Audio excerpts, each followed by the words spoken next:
Make today a Navy Pier day. Monday through Sunday, we've got snacks, sips, art, music, fireworks, views, rides, cruises, and so much more. Every day is a Navy Pier day because Navy Pier is made for you. Plan your visit at NavyPier.org. Time is precious, and so are our pets. So time with our pets is extra precious. That's why we started Dutch. Dutch provides 24/7 access to licensed vets with unlimited virtual visits and follow-ups for up to 5 pets. You can message a vet at any time and schedule a video visit the same day. Our vets can even prescribe medication for many ailments, and shipping is always free. With Dutch, you'll get more time with your pets and year-round peace of mind when it comes to their vet care.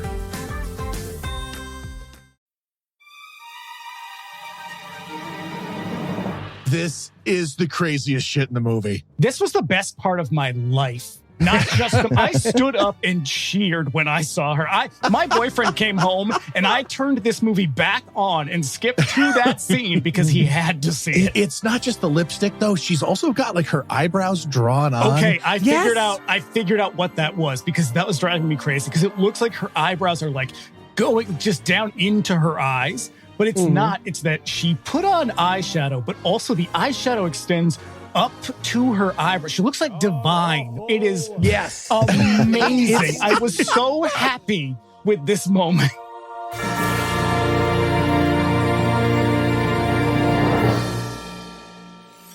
Welcome back to GodAwfulMovies, where each week we watch another terrible movie so you don't have to. I'm your host, Heath Enright, and I'm joined by the Eli Bosnick. Eli, how's it going? 80s schlock, baby, yeah! Yes, we're going back to 1981 when I began. Very exciting. And we also have 2 brand new guest masochists, Bryan and Dave from the Bring Me the Axe Horror Podcast. Bryan, Dave, welcome to the show. Hey. Oh, shit. What's up, fellas? All right. So tell us about Bring Me the Axe a little bit. Bring the Axe is a comedic horror movie of the week exploration of horror movies that kind of accidentally became a sort of vehicle for cultural studies podcast. You know, as weird as that may sound, I mean, we started out talking about, hey, how about that Amityville 2 movie? Lots of incest in that movie, right? And then Sure. like 2 years later, it's like a deep analysis of Cold War tensions and nuclear war with like a 1-2 punch of like The Day After and Threads and like our most recent series. Excellent. Our show is also intellectual. Perfect. Let's not get too crazy because we had Eli on a little while ago to talk about the story of Ricky. Get rid of all those listeners you'd acquired. Yeah. All right, let's get right into it. Dave, what are we going to be breaking down today? Well, we watched A Day of Judgment. It is the story of a small southern town populated entirely by psychotic dirt farmers and philandering businessmen. Yep, that is correct. It is. All bound for some vague and I think, frankly, confusing Old Testament comeuppance. Big time. Indeed. I was so confused about what the fuck was happening so often. That's a lot of my notes is, what the fuck is happening? There's a moment, there's a very moment in the movie where I think we're all kind of like, now who the fuck is that? Just jumping in. Yeah. It turns out that they got about halfway through their movie. They must have been like, I think we killed off all of our characters, though. So they just had to jam some new ones in there. Yeah. Oh, and then like, oh, wait. What about the guy with the gun at the beginning? Oh, yeah, come on, let's get him. Yeah, we can make this happen. Get some more going. And Bryan, what made you and Dave select this particular movie? As I understand it, this was your choice. Yeah. We brought this one to you guys. Well, I really wanted to do like a Ron Ormond movie with you guys, but I think you've done them all at this point. Yes, we have. Yep. Yeah. But I feel like this one lands pretty close to the mark. Absolutely. Sure does. It's got all the moves, it's got all the vibe, got a little bit more blood. Also, I desperately wanted to know what a Christian slasher movie looked like. Yep. And so when we were talking about doing this, I was like, well, you know, we're going to do a horror movie. Obviously, that's kind of our thing. And so I was like, Google, Christian slasher movie. It's got to be out there. And lo and behold, I couldn't fucking believe it. But there it was. Hell yeah. There it was. Yep. And not only that, it was available on Blu-ray. So Can't ask for better. All right. And Eli, how bad was this movie? Well, if you love the schlock slashers of 1981, and I do, but you wish they had the morals of your church-going grandma who absentee voted for Trump from the old folks' home, you will love this movie. All right. Is there anything y'all would like to nominate this one for being the best at being the worst at? Oh, God, yeah. Best worst, coming out to your parents. Sure. I had a lot of competition. It was really tough, but I think I'm going to have to go with best worst slap fighting. Sure. Yeah. When it ends in fatality, you've got to go with best worst slap fighting. It was an accident. Some amazing, there's a pump fake of a slap at one point, but there's some excellent slaps that aren't, they were like too hard for the actors. And they were like, hey, don't do it soft. 100%. And then we see some soft slaps. It's fun. All right. I was going to go with best worst. Way too many threads in the movie. They keep introducing new shit. And I'm watching the clock run down on this movie. And I was like, okay, I feel like 10 different movies as like a prank got combined on YouTube by accident. And they have no chance of closing this. Oh, yeah. This movie has more characters than a chorus line. And it's a touch over 90 minutes. Yeah, and they all look exactly the same. Yeah. Oh, yeah. You got to put a hat. Well, some of these people do have hats, but that doesn't help. Yeah. Identical white people. They will figure out how to deal with their threads, but not well. And it's at the last fucking second. So I was very confused. And I know we're going to talk about this during the review, but every thread is just a little more convoluted than it needs to be, right? So you'll like see it's like, here's the greedy banker. And you'll be like, okay, I can kind of follow this. And they'll be like, and he's cheating on his son with another son. And I'm like, wait, what? Yeah. It does escalate. Like the very last one is like, this is very convoluted. Like this plan to sort of gaslight his old boss is just it should like, be its own movie. Yeah. It's like some Agatha Christie shit. Yeah, that guy's story is amazing. That should have been the whole movie. Absolutely. We start with like a real bitchy old lady, and somehow by the end, it's like Mission Impossible 5. Yes, exactly. Everyone is Philip Seymour Hoffman. And I'm going to take the easy one. I'm going to take the fucking home run, which of course is best death noise. Yeah. All right. There is nothing. It should go on the new Christian movie bingo card that they didn't practice their death noise before they made the movie, because it's very obvious this man had never yelled before he decided to make his death noise, let alone died in a movie. Like Oh, and you know, opposite. this is like the most regional of regional horror movies. And you know that this guy, you know, he done every like community theater. Like they've done Our Town. They've done like all this stuff. And this guy was like, I'm going to take this fucking seriously. And he just worked on it for weeks. And then we got the opposite of the Wilhelm scream as a death. That was fun. All right. Well, I think we're going to take a quick break, and then we'll be back to tell you all about A Day of Judgment. All right, everybody. Welcome to the first writer's room meeting for A Day of Judgment. Woo! Day of Judgment. Now, we're going for a classic horror slasher takedown by God's vengeance. So who are we thinking for victims? How about a couple having an affair? Perfect. Ooh. Perfect. Oh, and a no good banker who forecloses on a local farm. Absolutely. Nice. Ooh, how about a guy who thinks you slept with his wife, so he gets you in trouble at work? Sorry, what? Yeah, like nobody believes that it was him that made you late for meetings, but he did. He made you late, and then he also messed up like two of the orders by using your signature. Wait, how does he know your signature? He used to work there. Why would that mean that he knows your signature? And also, he's planning to kill you and his ex-wife. Just feels so specific. Also, we already did an affair. That feels really repetitive. I wonder the guy whose elaborate hoax to gaslight you at work is also a murder plot. Is everything okay at home, Greg? Yes. Okay. Yes, it is. This message is sponsored by Greenlight. Buying stocks upon the bounce, then your money you won't flounce. Can't be flounce. Yeah, definitely not. Hey guys, what you doing? Oh, hey, Heath. I was just showing Brian and David how I'm teaching my kid about money, but they're being super critical. The advice is bad and the rhymes are bad. Yeah, I would imagine. Look, Eli, if you want your kid to learn about money in a way that's safe and responsible, why don't you try Greenlight? The metaphor from Great Gatsby? Nope, no. Greenlight is a debit card and money app made for families that helps kids learn how to save, invest, and spend wisely. Parents can send money to their kids and keep an eye on how they're spending and saving. Meanwhile, kids and teens build money confidence and skills in a fun, accessible way that feels more like a game than a lesson. Oh, that sounds great. It is. Plus, the Greenlight app also includes a chores feature where you can set up one-time or recurring chores customized to your household and reward kids with allowance for a job well done. Amazing. I wish I had that when I was a kid. Me too. Greenlight is the easy, convenient way for parents to raise financially smart kids and families to navigate life together.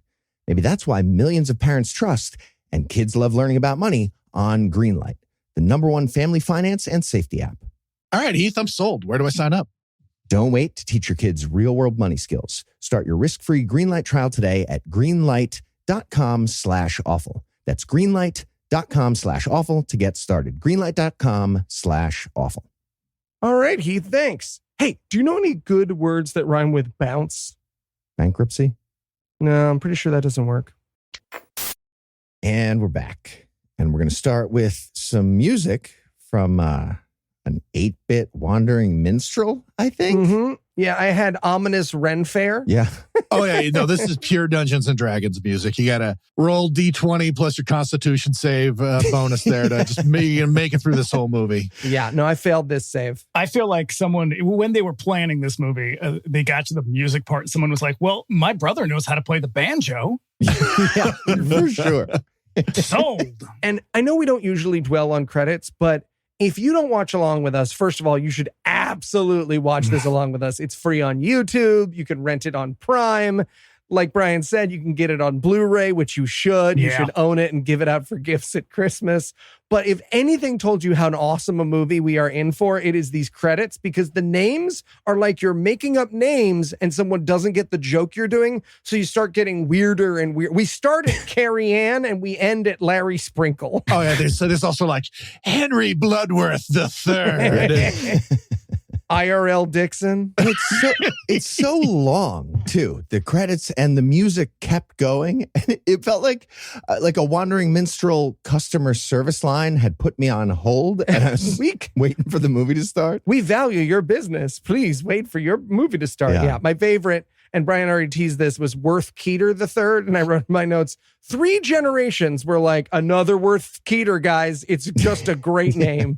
Another person has to have it. You know that there was like, I don't know, 6 people who worked on this movie, but they loved this music so much. They were like, just keep making up names and sticking them in the front. He's got to get it. He's on fire on that guitar, I say. On fire. I'm shredding the banjo right now. We're keeping this. Yeah. I didn't even know he could play the harmonica. Yeah. Turns out he can't. Yeah. Neither did he. Yeah. So somebody finally got a fucking saving throw so we could start the movie. It starts with a powdered priest and a very shiny cross. Yeah. So they went with guy in old age makeup for this preacher who's about to leave town because everybody's not Christian enough. But then they also went with whiteface. I don't get it. I do not understand it, because they also I can't tell if is it a wig? Yes. Dave. It's 100% a wig. And it's like, and they powder it. And then they give him like the pancake makeup whiteface. Yeah. And it's like, why is it important that this guy is like old and broken like this? Because they're giving him his fruit punch mouth. They really want to accentuate They it. really went for fruit punch mouth. I'm very confused why. Yeah. That's a touch of the consumption. Yeah. Now, is he leaving town, or is he going to kill himself? Because Yes. You could go either way. Yeah. This will be far from the craziest makeup that we get. We're going to get some lipstick at a certain point. That was going to be my best worst right there. Oh shit, that was that. Okay, I don't put a pin. Don't ruin it. Yeah, big pin in the lipstick. It'll come up pretty soon. So this guy gives a sermon and he says, "This is the war to end all wars." And I was like, okay, well, that's how you get a Holocaust, man. You don't want to do that. But apparently he's talking about like the war of good and evil or something like that. Oh no, this movie takes place in the 30s or the 20s. And so he's talking about World War I. Oh, he was talking about World War I. Yeah. Oh, okay. I thought he was talking about good versus evil. Okay. Well, he says he's going to like murder some heathens or whatever. He's mad at the people who won't accept Christ based on his amazing sermons. He says, "And pay they shall," very ominously. And then he ends it by being like, "Also, I kind of got fired. I have to leave. I'm Yes, gone and I was tomorrow." let go from my position. Anyways, I know I've been saying how much God hates everybody but me and that you're going to get a moral retribution. Unrelated, I got fired. Yeah. Oh, yeah. If you are the sole beacon of morality in your community and all you get are these like 3 old ladies in your church, maybe this one's on you, dog. Yeah. Yeah, I feel like this movie really kind of explains a lot about present day America.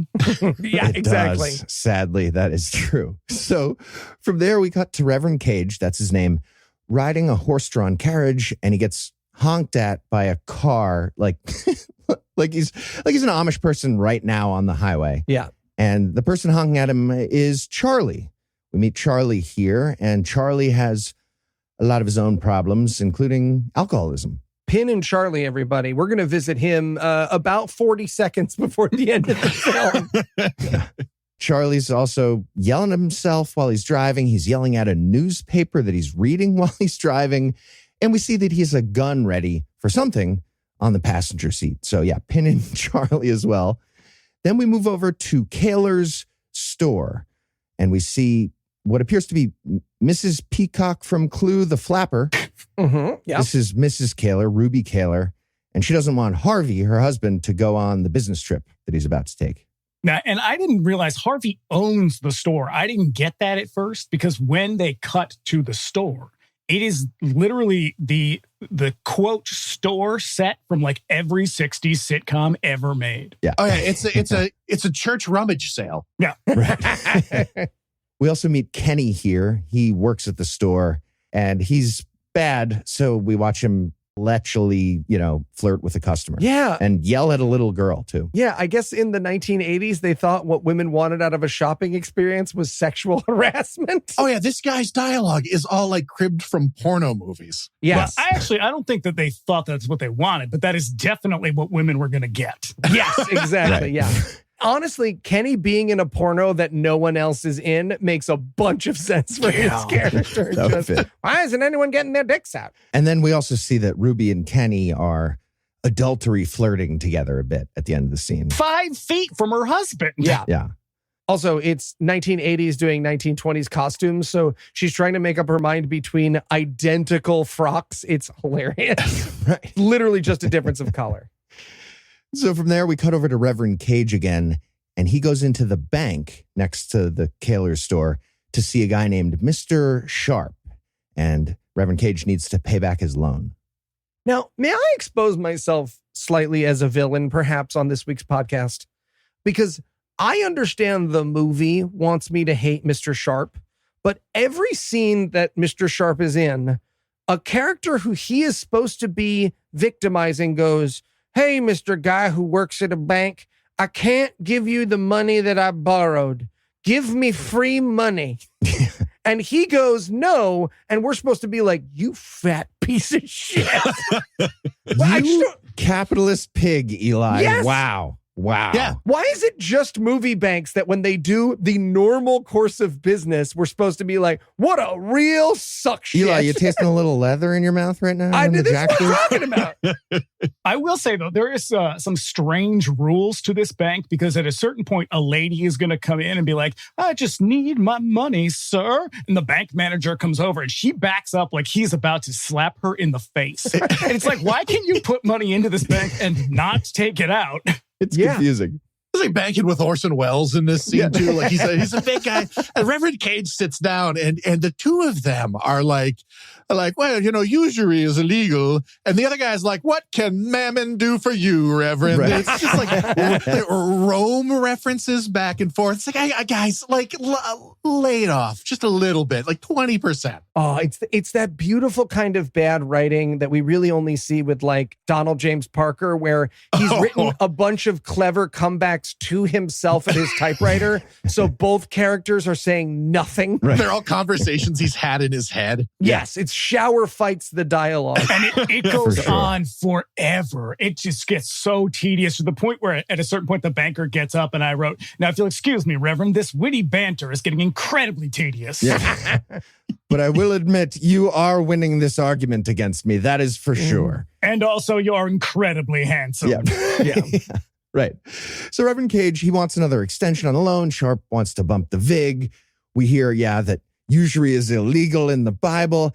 And then Sharp says, you have 60 days. Otherwise, it's on your superiors at the church. And I was like, okay, this is not how anything works with loans. It'll get crazier. We leave it there. And then we cut over to a gas station where two, I'm going to say 45-year-old men are talking about their upcoming high school dance. Yeah. This is the health that RFK Jr. is aiming for. Yeah. Now, look, I know that these are adults playing younger people, or at least one of them is supposed to be a younger person, but still, this actor was probably 30 and he looks just old enough to be my grandpa. Yeah. Yeah. The age of this guy is upsetting because of what we learned. He's going to have a girlfriend in high school. It's no good.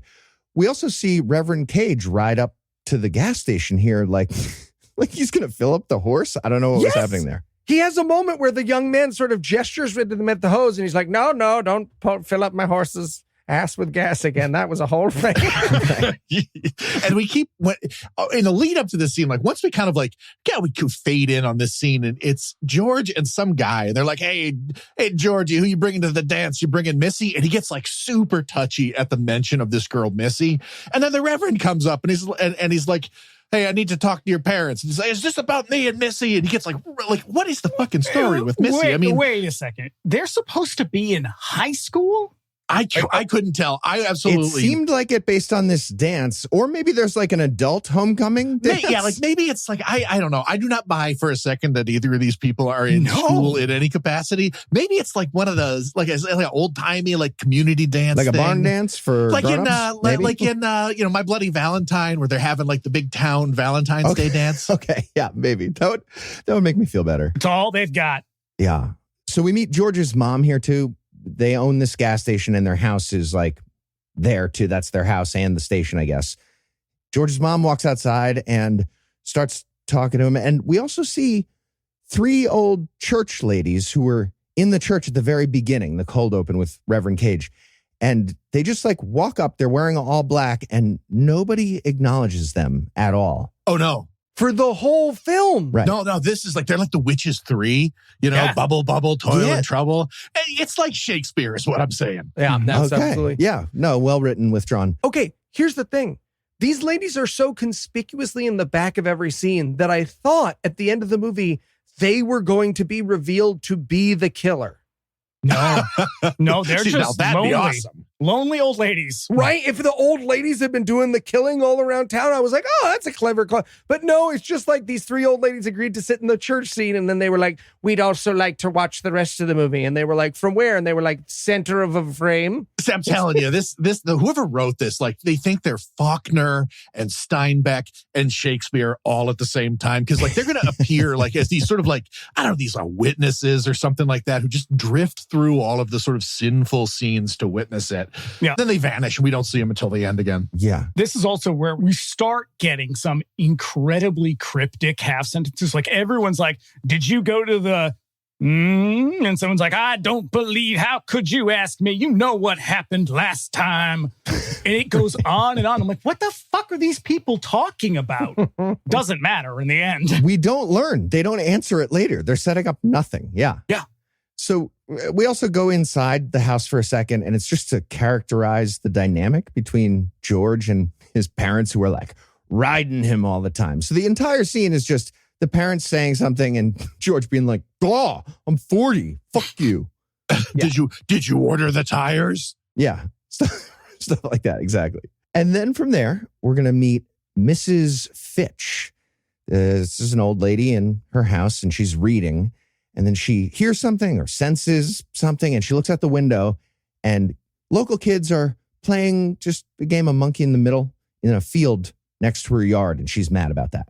I want to say too that you can tell she's reading because she's moving her lips the whole time. Yeah, exactly. And in the 20s, everyone was at that first grade reading level by the time they reached 85. So that was where it was. Now, Brian, Heath, as the resident olds, how often did you play Monkey in the Middle as a child? Was that I played earlier today. Whatever. That's not the point. I fucking hate it. I was always the monkey. Can't catch shit. They're too fast. And I would like to say thank you for leaving me out of that. Heath and I are actually the same age. What? Okay. Man. Young, exactly. Yeah, it's my dewy glow. That's what it is, man. Yeah. How do you think we stay so youthful? We play monkey in the middle. It's about cardio. Yeah. Heath, if I've said it once, I've said it 1,000 times. You should turn gay. Okay. It does wonders It does. for the complexion. It doesn't work retroactively though, so No, wherever you're at stuck now, where you are. you might just be screwing But in yourself. 10 or 20 years, it'll really be a boon for you. It's true. Yeah. Okay. We also meet one other character here. Pretty important one. Doodles the goat. Oh, This is the pet goat of the kids, the Benson kids. And this goat fucking hates them. They're playing monkey in the middle, and the goat's just trying to eat, and they're playing like right in his eating area. And he's like, just fucking move the game over like 10 feet. Yeah. Trying to eat. yeah. Also, we see the priest comes like strolling through the scene again in his little horse-drawn carriage, just giving Miss Fitch the dirtiest look as he goes by. Yeah. She is clearly the worst person in town. Yes, and she will turn out to be the worst person in town, and several people in town are murderers. Oh, I was going to say, yeah, in spite of the fact that several people get murdered in this, she kills a goat. And I hate her the most. Yeah. She's just, it's inexcusable. Yeah, well, here's the thing though, because I thought about this later on. All of these people make just like a real bad choices. There's mistakes and poor choices. Miss Fitch, though, she's just an asshole. You can't fix that. Right. Like this is a story about redemption, Yeah. I guess, to the extent that it's about anything. Maybe? Yep. It's no good. Yeah. So they're playing the game, and the ball rolls into her yard, and they're all scared. They're like, oh, old lady Fitch's house. We don't want to get it. They try to make the goat go get the ball for a second. I got to know how that works. They Well, do. It They did put work, the though. goat over the fence, and they're like, get it. And he's like, I'm a fucking goat, guys. Yeah, exactly. But later on, she will say, Doodles went and got the ball, to which I think, you little girl, you're a fucking liar. Yeah, no, I agree. That goat, first of all, has no hands. And also, the way they like hurl it over the fence is a little bit mean, too. It's like They did that on purpose. this thing just wants to eat whatever is around, and you're tossing it over the fence, and this lady's feeding it poison. God. Yeah. I was definitely team goat and team no humans pretty much in the whole movie. So, Even these oaky kids suck. yeah. So Mrs. Fitch gets mad about this and calls the cops, and then goes out and yells at the kids. The three old women in black walk by ominously again. Nobody acknowledges it because they are the witches from Macbeth, I guess. That makes sense. Yep. Foul is fair. Fair is foul. And then, and then we get a little bit more evil characterization of Mrs. Fitch. She's inside, and she tells her maid to go get her brandy, and then accuses the maid of stealing the brandy. Trump's America. So that night, we see Reverend Cage. He's riding the carriage, and he's doing the thing. He's winning arguments in his head.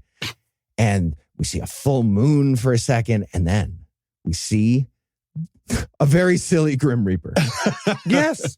Oh, also, I'm pretty sure that's a day for night shot, and I love that shit. Oh, 100%. Yeah. No, he's got so this is the first time, and oh, look, I've seen a lot of Grim Reapers in movies over the years. This is the first time I realized how unwieldy a full-size sickle is. This thing is massive. There's no way he's killing anybody with this sickle. It's at a weird angle. It's blocking his ability to drive the horse. Yeah. And also, even if he's good with the sickle, he's got a good deal of oatmeal on his face. And I feel like that's going to make it hard. Yeah. I've spent so much time trying to think, like, was the makeup supposed to make it look like a skull? Oh, maybe? Unclear. Oh, because I just thought, like, that's right, Reverend. There's a new powder-faced weirdo in town. Move Yeah, out. they didn't have like a proper special effects guy for this, and so they got like the local funeral director to come in and like put on like the mortician's wax and stuff like that for an approximation of a skull. Right. See, I felt like they saw someone like get pied at a local town fair, and they were like, wait a second, Larry. What if you left it like that and then you were the monster in our horror movie? All right. So we've met the Grim Reaper. He's going to stay in the movie a bit. Now, quick question: we never see Reverend Cage again. Does the Grim Reaper kill him? Did he suck that bad at his job? Ooh, I wish. Ooh. I wish. They just had like an angry Headcanon. Yeah, white that's my face fight headcanon. together. Maybe. Yeah. And they set this movie up with the Reverend. Like, we are led to believe that the Reverend is going to be our protagonist. And then he just fucks off and we never hear from him again. I'm Yeah. planting a flag here. The Grim Reaper kills him. Okay. Ooh, all right. Yeah, no, I headcanon. think I'm he in. kills himself. All right. Fair enough. So from there, we go back to Mrs. Fitch. She's on the porch talking to the sheriff, who she called on the kids. And she says, I expect justice. Yeah, I want you to go over to the Benson house and shoot them all. And yes. Leave no survivors. Just burn their home to the ground and salt the ashes. Yep. So the sheriff agrees to go talk to the Bensons, the kids, the parents, whatever. And then we go inside and more angry at the maid stuff to make Mrs. Fitch evil and racist, very racist. The maid is a black person and Mrs. Fitch is very, very racist here. Yeah, this is where she says, Alma, we've always been able to talk things out. And I was thinking, yeah, but like, it means like I condescend to you in vaguely racist language until you apologize and promise to never do it again. Yeah, you want to know how much this lady sucks? She's too racist for the 1980s pretending to be the 1920s. Yeah. And she's going to be, Mrs. Fitch is going to be one of the first, but certainly not the last people in this movie who ask someone for help and then immediately start treating them like a jerk. Mm-hmm. Yeah. Right. So Alma, the maid, quits because of very obvious racism, among other things. And then we see the Benson kids splash fighting in a little waterfall area, and the sheriff comes to kind of talk to them about staying out of that yard. Oh, and also, whenever they bring the kids in, we didn't mention it before, but somebody is playing, like it's like the Benson children's theme is like somebody just honking on a harmonica. Yes, 100%. Yeah. At one point, a kid is playing one, but then he doesn't have it in his hands in the next shot. So I was very confused if it was background music or Diogenes. Yeah, and in the back, it's just like the sheriff pulls up to the swimming hole and it's like, squeak. Yeah, but he basically tells the kids like, hey, Mrs. Fitch made a complaint, but she fucking sucks. So just do your best to ignore her. And I don't know if you guys, did you have this person in your neighborhood? No. Okay, so when I was growing up, we actually had this person in our neighborhood who would regularly call the cops on children walking by her house. And so cops would show up at your house and go, hey, Mrs. down the street has called and said you like broke her window. And we went and her window's not broken. So we assumed that's a lie. And we'd be like, yeah, it's a lie. It was great. Before the internet reinforced everyone's mental illness, there was just a lady who would occasionally call the cops on you in Binghamton, New York. Wait, did you live in a trailer park by any chance? Because if you did, it might have been our grandmother. Oh, all right. There you go. She was a little bit of it's coming full circle. A little bit of a wet blanket. Yeah, also, I'm usually pretty ACAB, but I got to tell you, I feel for the sheriff because this town is just full of petty shitheads, and he has to deal with every single one of them like every day. And I swear to God, this guy is just one bad day away from a shooting spree. Yes. If you take this movie as having happened over 1 or 2 days, which I think we are supposed to, right? The sheriff is having the busiest and worst shift of his life. And he walks away from every single interaction mumbling something like, I hope you get the justice you deserve. Yeah. Having an awful week, because you don't become a small town sheriff to solve 2 murders in a 48-hour period. So from there, we get Mrs. Fitch staring out the window again at nothing, and she's mad. She finds the nothing suspicious, and she calls the sheriff again, apparently to report that the Benson kids may have walked past her house maliciously. Yeah, they're planning something. She calls to report a planning. Yeah. And she almost says, I will shoot a child. Okay, bye. That was pretty much the content of that phone call. No, seriously. This cop gets like 100 calls a day, and like 70 of them are from her. Yeah, 100%. 100%. I wrote in my notes, she's going to stand her ground on her rose bushes, damn it. She is. She almost says exactly that, too. So yeah, she says, I will protect my bushes and my plants. And I wrote, yeah, you can only get a peek at them through her window, if you know what I mean. So that night, Doodles the goat gets into her yard for a second. And we see her narrating her angry thoughts to herself. And then she yells for Alma, her maid, and she's like, oh, right. Quit because I'm a horrible racist. You're racist. Lost another one. Yeah, this is not the first maid who's quit on her. I bet a lot of people quit on her, probably because she uses phrases like you people. A lot, indeed. Mm-hmm. So Mrs. Fitch has to go get her bottle of poison by herself. She was going to have Alma go get her bottle of poison that's labeled poison, poison, poison. And she's going to poison a flower as bait for Doodles the goat and kill the goat. Yeah. I wrote in my notes, she's going to poison that goat, and y'all, literally whatever happens to her from now on in the movie, it's fine by me. Oh, yeah. This is like an old-timey version of like a Death Wish sequel. Yes. Where it's like, of course, the cops are on the criminal side. Guess I'll have to take business into my own hands. Yeah. So that's what happens, though.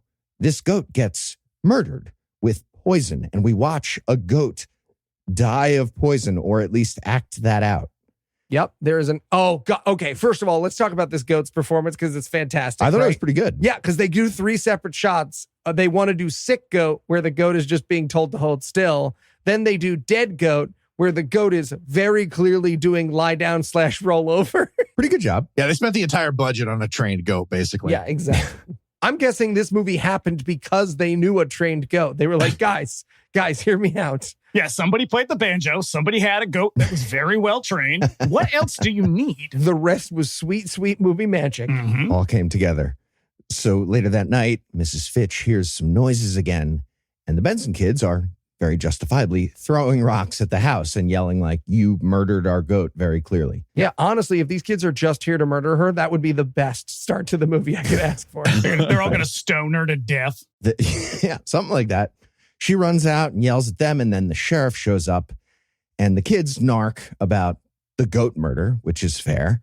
And she talks to the sheriff again, and she's like, I have the right to protect myself with goat poison. And that kind of works. Apparently, the stand your ground law applies to grievances against local kids and murdering their pet goat with poison. So the sheriff just leaves. All of my notes here are just advices to be violent to the sheriff. I'm just like, shoot her, sheriff, shoot her in the face. Hit her, sheriff, hit her right in the jaw. Yeah. Oh, she's going to love it when they invent the Nextdoor app. Mm-hmm. Oh, yeah. She's actually inventing it. That's what she does all day long. It's just the Telegram version. That's just working on Series A funding. Sadly, none of that happens. He just leaves. So I think we're going to take a quick break, and then we'll be back with more A Day of Judgment. Guys, Phil is back from the overworld. So cool. Amazing. Hello, fellow demons. Hey, Phil, how was the overworld? Filled with sinners, as usual. They needed to be taught many lessons. Oh, tell us all about it. Okay, so there was this lady who murdered children's pets, and I ruined her garden. I'm sorry, you ruined her garden. Yeah, she really liked her garden. I see. And I dragged her down to hell. Oh, okay. Well, maybe lead with that. Sure. Okay. Well, there was also a guy who was going to send his parents to the asylum, but I spooked him. Sorry, you spooked him? Yep, spooked him real good. And is he better now? Well, no, but he's crazy, so it's kind of ironic, right? Because it's like meta. Sure. Maybe next time you go up, you run a plan by us. And we can all sort of get a hand on the ball. Yeah, honestly, that would be great. Sure, man. Happy to help. I'm bad at this. Mm-hmm. Okay, how about now? I'd say that's about as far as I'd go. Okay, good to know. Hey, guys, what you doing? Heath added us to his cell phone plan. Those are cans and string. Cans and string with no sneaky hidden fees. Yeah, we are going to save a ton. Exactly. Guys, if you want to save money on your cell phone plan, why don't you try Mint Mobile? What's Mint Mobile? Okay, spreadsheet is getting unwieldy now. We could switch to Looker Book if we wanted. That's not the point. Anyways, with Mint, you can get the coverage and speed you're used to, but for way less money. And for a limited time, Mint Mobile is offering 3 months of unlimited premium wireless service for $15 a month. So while your friends are sweating over data overages and surprise charges, you'll be chilling, literally and financially. I don't know, Eli. Will I have to change my phone or my phone number? Your can has a phone number? Yeah, it says 32 ounces on the bottom. Got it. Well, you can use your phone with any Mint Mobile plan and bring your phone number along with all your existing contacts. Amazing. But have you actually tried it? I sure have. I switched to Mint Mobile when they became a sponsor. Now I get the same great service for a fraction of the price. That's why I, Eli Bosnick, personally endorse Mint Mobile. All right, I'm sold. Where do we sign up? This year, skip breaking a sweat and breaking the bank. Get this new customer offer and your 3-month unlimited wireless plan for just $15 a month at mintmobile.com/gam. That's mintmobile.com/gam. Upfront payment of $45 required, equivalent to $15 a month. Limited time new customer offer for the first 3 months only. Speeds may slow above 35 gigabytes on unlimited plan. Taxes and fees extra. See Mint Mobile for details. All right, Eli, thanks. But hey, at least the cans were free, right? Oh, no. Heath had us on a payment plan. Heath. 32 ounces. And we're back. When we left off, Doodles got poisoned to death. That's a sentence I've said in my life now. And now Mr. Greg, the town lawyer, is walking down the street, and George from the gas station wants some legal advice. Okay. Oh, God, this is my favorite plot thread of the entire movie. Yeah. Oh, God, it's incredible. But I do have to talk about the lawyer's first reaction to George wanting advice. So George, this is the kid who was talking about the dance earlier. He's like, hey, can I talk to you about some things I want to do?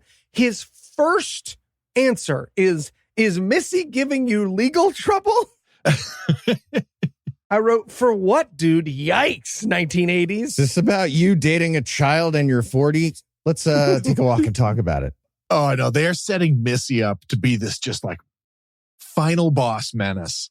Right. And as it turns out, like her worst crime is just her makeup. Right, yes, exactly. And meanwhile, George is like, God, no, I just want to murder my parents. Jesus. Okay, yes, thank you. It really felt like he was setting up a Menendez here. And he's like, he doesn't say murder, but he's like, I want to commit my parents to a home somehow. Yeah. And Mr. Greg, the lawyer, is happy to look into that for him. Yeah.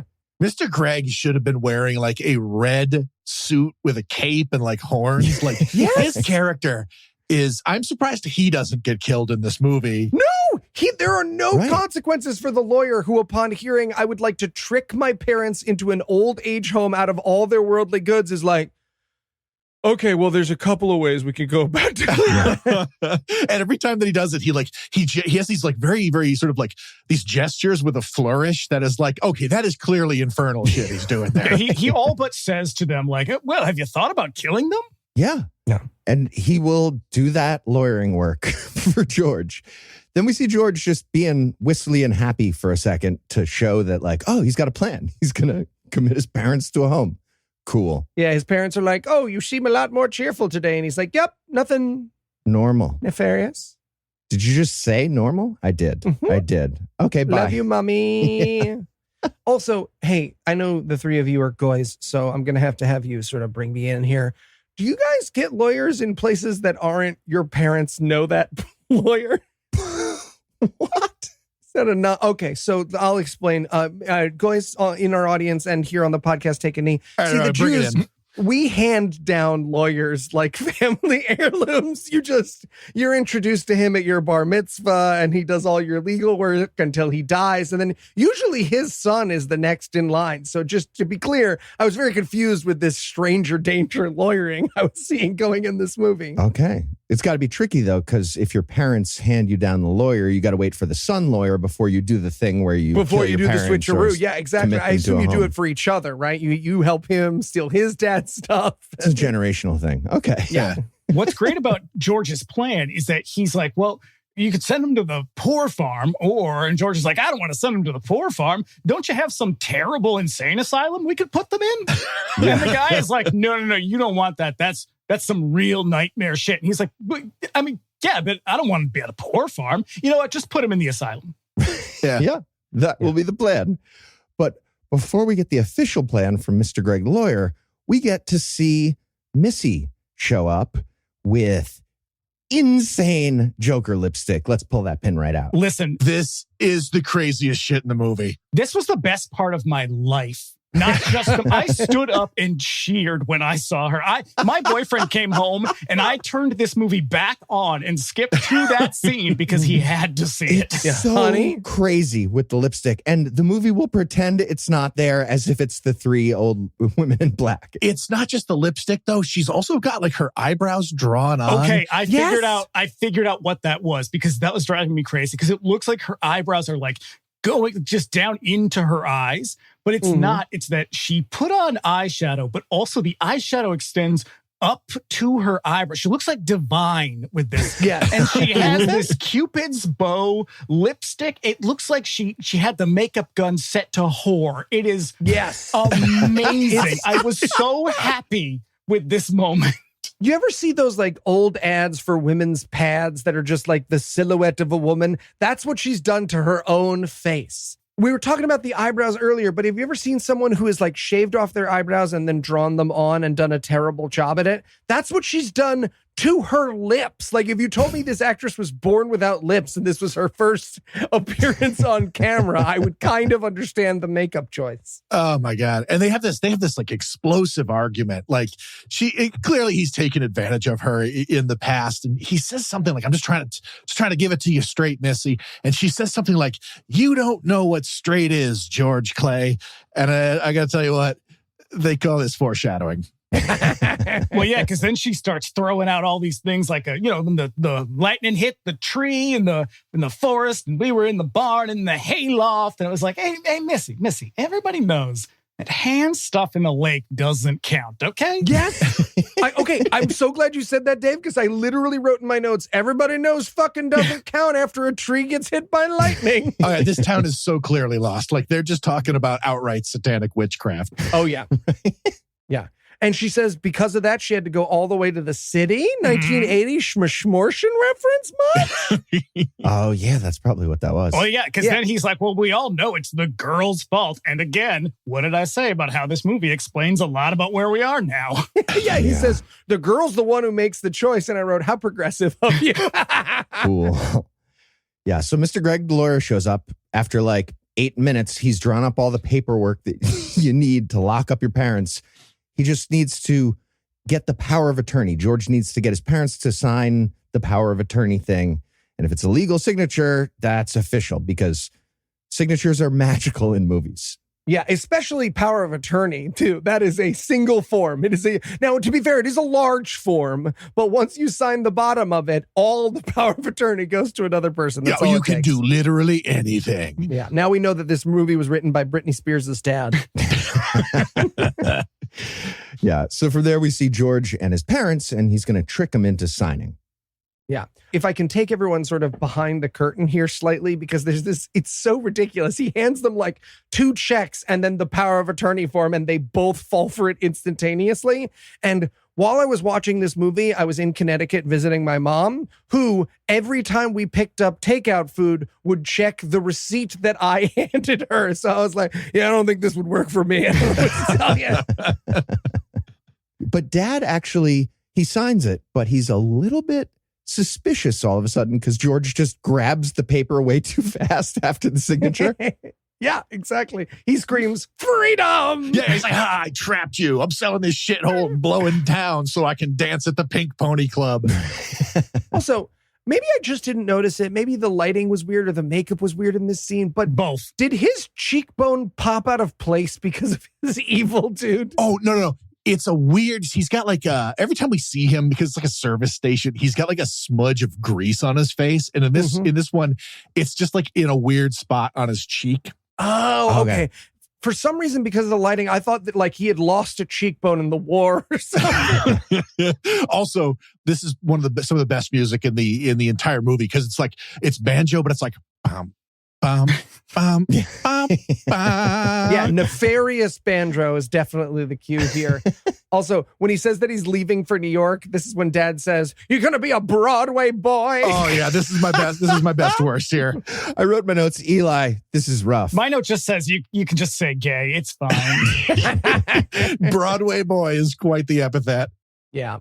I was really hoping he would become a Broadway boy and we would get to see that in the movie. We do not. Oh my God. If we had just followed him and his failed audition for the Book of Mormon on Broadway, absolutely. Descent into podcasting. My note here is that this is the weirdest version of Our Town I've ever seen. Yeah. And that scene ends with the big pump fake of a slap from Dad. Dad like winds up and then stops and doesn't slap George. Yeah, because he says to George, he's like, "What are you going to go be some lounge, just become some lounge lizard?" And I wrote, again, you just say gay. It's fine. He does. It's a real why I oughta moment. Right. So from there we cut back to Mrs. Fitch. She sees someone maybe parked a wagon outside of her house. She looks a little bit closer and then she screams because it's the Grim Reaper. she looks out and then she screams, and then like the shadow of the Grim Reaper like passes over her flowers, and when it passes over, like they're all dead, and then she screams even harder. But that's what she's screaming about. Not that there is a Grim Reaper come to reap vengeance. It is that someone has killed her flowers. It is. Yeah. It is. Yeah. I like that the Grim Reaper used the scythe for, plant stuff for a second. He kills the plants. She freaks out because, the plants are dead. She goes out to check. And then she gets killed, I think, by the children of the corn and pulled into the hellfire pit. Not gonna lie, I love this. Yeah. I love this. This was great. Yeah. Let me just take a moment to assure you, audience members, this is long before special effects was the twinkle in Steven Spielberg's eye. I promise you, a real lady was way too close to fire to make that shot possible. They just dragged Edna next to a fire pot used by Whitesnake the previous week at the local fair.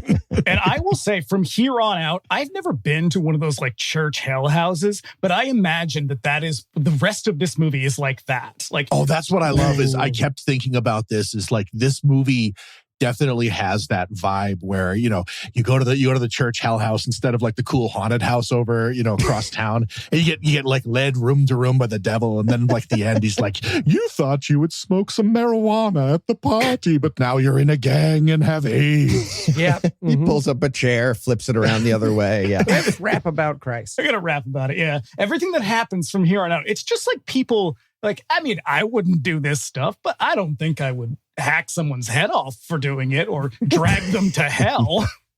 Well, actually, for poisoning a baby goat. Yeah, she killed the goat. She definitely she killed the goat. She it. can absolutely get dragged to hell. 100%. I'm good with the hellfire for sure. Unity of purpose. So now we're going to check back in with Mr. Sharp, the banker. He's doing just evil banker stuff like having paperwork on his loans because that's evil. And he talks to his teller guy for a second. He's like, I counted all this money. I'm leaving, but I counted it all. Don't steal the bank money. And the teller guy wants a raise, and he refuses to give him a raise. So he's an evil banker. Yeah. Mr. Sharp, it's Christmas, and Tiny Tim is so sick. Yes, exactly. He's doing a reverse Ebenezer Scrooge. Yeah, this is also where he's just something like, oh, I got to work all day on this transaction. And then again, I was like, what the fuck kind of bank is this? Why are transactions taking all day? Yeah. They don't have computers. They don't have computers. You got to run each number but down the line by hand. I'm telling you, this should take 5 minutes tops. So, I mean, is Mr. Sharp a bad guy? I don't know, but he's terrible at his job. He's terrible at banking. He's very slow. I don't think he's a bad guy. The movie really wants him to be a bad guy, but it doesn't fit because they don't know what banking is. I know they do pepper it every now and then where like his employee is like, oh, Mr. Sharp, I'd love to have Sunday off. And he's like, psh, the fuck out of here. That's for kids and women. Yeah, he actually says, old women and children have Sundays. And I wrote, whatever that means. Yeah. Gotta get a side hustle. Get an Uber driving job or something. Yeah, he lacks that grind set. Mm-hmm. Right. So then we see Mr. Sharp driving to find Mr. Morgan to check on Morgan's loan. Mr. Morgan is, I think, an Amish-looking farmer guy. That's Elder Morgan to you. Elder Morgan, sure. Okay. No, it's not. See, here's what Mr. Morgan is. Mr. Morgan, I think, is supposed to be like a rugged, old-timey farmer. But what he really is he looks like a 12-year-old boy put on his dad's overalls and went out to play Amish farmer for the afternoon. Again, it's that writer who thinks he is Tom Joad, from Grapes of Wrath. Like the person who wrote this thinks they're Steinbeck. He glued on that beard and just got out there. Steinbeck, Faulkner, Shakespeare, a lot of good stuff going on. A lot of great influences on the writing. So Mr. Sharp arrives and he tells Mr. Morgan to like show off the farm to prove the profit margin. And the problem is we're looking at a farm that has a cash crop of, I think, unmowed grass and nothing else. The guy takes him out back. He's like, look out over here. I'm going to take those trees down. And I'm like, wait a second. Let's talk about this crop for a second. It appears that you grow crabgrass, sir. Yeah, right, exactly. I was hoping he would take him out back and it would just be like acres of weed. Just as far as the eye can see. 200 acres of coca plants. You see these poppies, sir? All right, you know what? Take that extension. Right, but like, to be fair to the banker, right? He's like, don't worry about that loan I owe you. I'm about to invest more money in different crops that won't be ready for a long time. Yeah, I mean, this is just his way of like, I mean, he's a little gruff, but he's basically like, hey, Morgan, I don't think you're very good at this. Yeah. Maybe get a different job. Yeah, listen, this movie is trying my patience. I have so far sided with a cop, and now I'm about to side with the banker. Siding with bankers? Yeah. Because this guy, we don't like, the whole thing is like, they want you, they don't even really go into it. Like, why is this banker bad? I mean, like, banker's bad, obviously, but like, we don't know what the interest rate on this loan is. This is a good point. And like, as we've seen, this guy doesn't grow shit. Yeah. And by his own admission, he's had a couple of hard years. For sure. But also maybe don't give loans to grass farmers when the economy's all fucked up. Oh, yeah. I swear to God, he took that loan and he invested it in Iraqi dinars. Yeah. Yeah. You ever hear of Nasara, Mr. Sharp? Yeah. Sharp's Bank is too big to fail. I think that's a problem. It's systemic. And to make us even less sympathetic to the farmer here, at one point they go to the farmer's ice house, right? Yeah. And he's like, hey, man, you have the only ice house in the county. You could make a tremendous amount of money with this. And the farmer's response is, no, damn it, I'm a farmer. This farmer, he talks like a villain in a BioShock game. Mm-hmm. It's like every time he talks, because he's not just like, refusing the banker's good graces. It's a man not entitled to the sweat of his brow, Mr. Sharp. You can reach into the soil and touch it with your, like, what are you doing? Like, He says, all I ask is you give me the fruits of my labor. And I wrote in my notes, and also don't ask me for the money I owe you back. I wrote in my notes, there has to be a CNN crew just behind the camera for this movie, waiting to interview this guy about why he voted for Trump and whether or not he regrets it. He can't possibly make money off that ice house or ice hut or whatever, because that's where he keeps his demonic cowboy. Yeah, that is true. Wow. Spoilers, Dave. Yeah, I'm sorry. I'm jumping ahead. But that is true. That is true. His red-eyed gimp is down there. So Mr. Sharp says, well, you're an idiot. You have until noon tomorrow. And the implication is the bank is going to repo the farm at noon tomorrow, which is how nothing works. It's fine. So just a guy with a tow truck backing it up and digging it into the ground. Right. Oh no, this farmhouse is one of several houses we're going to see that seems to have been built on cinder blocks. Yeah. Mm-hmm. Yeah. So we see Sharp driving away. He's just whistling happily, being like, loo, loo, loo, doing usury. This is fun. And then we see Mr. Morgan trying to sell his farm at the last minute to some other guy, some rich guy in town named Jess Hill. Yeah. Now, none of this will ever matter to the movie because in the next scene, the banker's going to be like, no, backsies, that didn't happen. But Mr. Jess Hill, the reason to talk about this scene anyways is that Mr. Jess Hill does promise that his money will run like tobacco juice, which I have to admit is among the more vivid metaphors I have heard in the last decade of my life. He's loudly spitting his money into a brass spittoon with like a cartoon sound effect. Yeah, you can put your hands on my plants and in my soil, Yeah, he says. that's a euphemism. 100%. Yeah. What is he selling him is what I want to know. That's the saying bonus for sure. But Mr. Jess Hill is not immediately on board, but pretty quickly he's like, okay, I don't know. We're going to need rain. And Mr. Morgan's like, I'll bring rain. And he's like, all right, deal. I'll go to the bank tomorrow and set you up with some money. All right. Well, if you promise it'll rain. Again, this town is lost. Satanic witchcraft. He's going to do a spell. Oh, okay. It's also the way that the two of them are walking, the way Morgan is staring into his soul is so unnerving. He's like, the guy is just walking straight ahead, and Morgan is like turned fully, walking sideways, just deeply. His eyes are boring into him. Morgan's manner is so bizarre. And then I love it. Just to really drive it home, they do a nice and legal handshake deal. Yeah, spit on their hands. It's official. Oh, no. They don't spit on their hands. That's why it's null in the next scene. Oh, actually, yes. Very good. Good point. Doesn't count unless you spit. Got to spit? And they don't, crucially. Good point.